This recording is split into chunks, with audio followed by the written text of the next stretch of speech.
So, let's begin. Much has been said of the hyper-visibility of transgender women, of our comparatively common representation in mass media. Surely you and your sisters must be overjoyed, they say, filled with envy, to see yourself reflected in art, to have a place in culture. It is a privilege you enjoy compared to us who are invisible. I stand here now to tell you that this visibility, this representation is nothing more but the carceral surveillance of the panopticon. Blessed are you, they say, who can bear witness to reflections of yourselves within the media, who can look into that black mirror of the screen and see yourselves in such esteemed and respected characters as Buffalo Bill, Dr. Robert Elliott, Frank N. Furter, Angela Baker, Lois Einhorn, and scores upon scores of murdered prostitutes. We walk through a maze of funhouse mirrors all our life, surrounded by distorted caricatures of ourselves, and we are told that we are lucky for it. Even as children, are we not told in bedtime stories to beware of wolves clad in the clothing of women? Every man in a dress joke, every woman suit wearing serial killer, every hypersexual cross-dressing rapist, every shocking reveal on of a penis on the body of one who is hitherto considered female. This is the view we are allowed to see of ourselves. This is the hypervisibility we enjoy.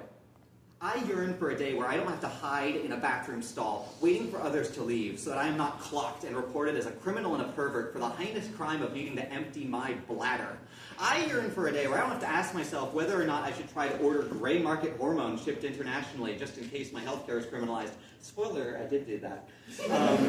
I yearn for a day when the most powerful men on the planet cease to refer to me as a danger to women and the American way of life. I yearn for a day when I'm welcomed into womanhood as an equal rather than a guest, an outsider to be viewed with suspicion and scrutiny. When we wear skirts, heels, makeup, tights, we are told that we are making ourselves into a caricature, a prancing, faggoty imitation of womanhood that makes a mockery of real femininity. If we wear jeans and t-shirts, eschew cosmetics, cut our hair short, well then clearly we aren't really putting the effort into being what we claim to be, are we? We are forever trapped upon a tightrope, teetering on the brink of being accused of fetishistic autogynephilia if we present too femininely, or being called a faker if we fail to adequately hide any signs of perceived masculinity. This may seem like a paradox until you realize that the purpose of this is and always has been to ridicule and reject our claims to womanhood. Oh, what? Come on, you killed it. But of course, every so often, one of us seems to believe sincerely that she can somehow jump through all the right hoops in all the right ways to perform her womanhood in such a way that even the most closed-minded would agree that she's a real woman, that she's one of the good ones.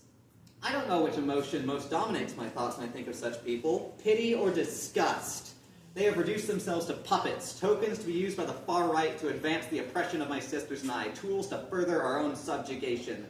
Every Blair White and Caitlyn Jenner is a traitor to her own kind.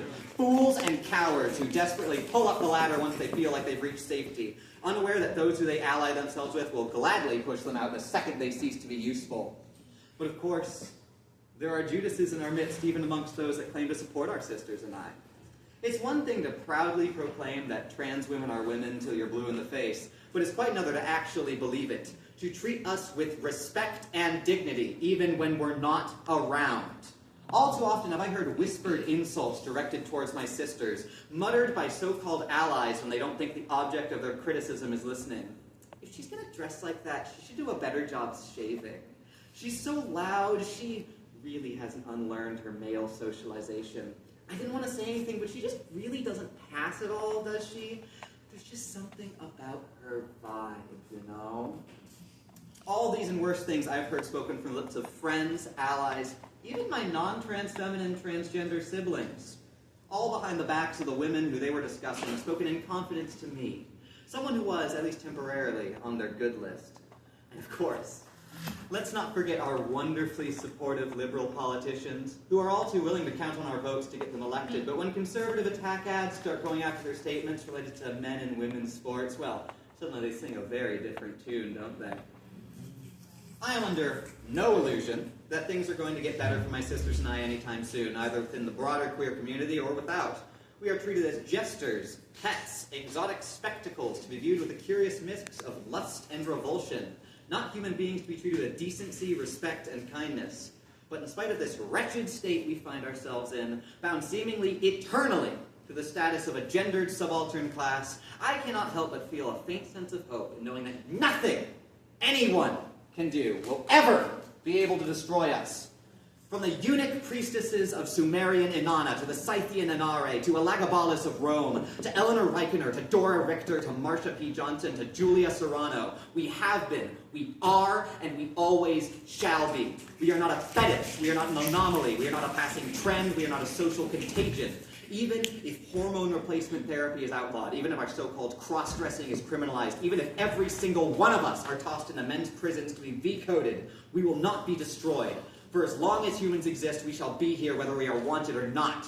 We will castrate ourselves with rubber bands and estrogenate our blood with the urine of pregnant mares if necessary, but we shall not be erased. Here's to the trannies, the sissies, the she-males, the ladyboys, the queens, the dolls, the traps, the troons. Here's to all of us who were born into maleness by a tragedy of birth and remade ourselves into the women we always were and always shall be. Here's to my sisters of color who must face the twin injustices of racialization and transmisogyny. Here's to my slender-limbed lover who even now dwells in a house that is not a home. Here's to my sisters who gleefully transform the curse of Tiresias into a blessing. Here's to all of us who take the communion of sacred estradiol and enact the miracle of gender transubstantiation. Thank you.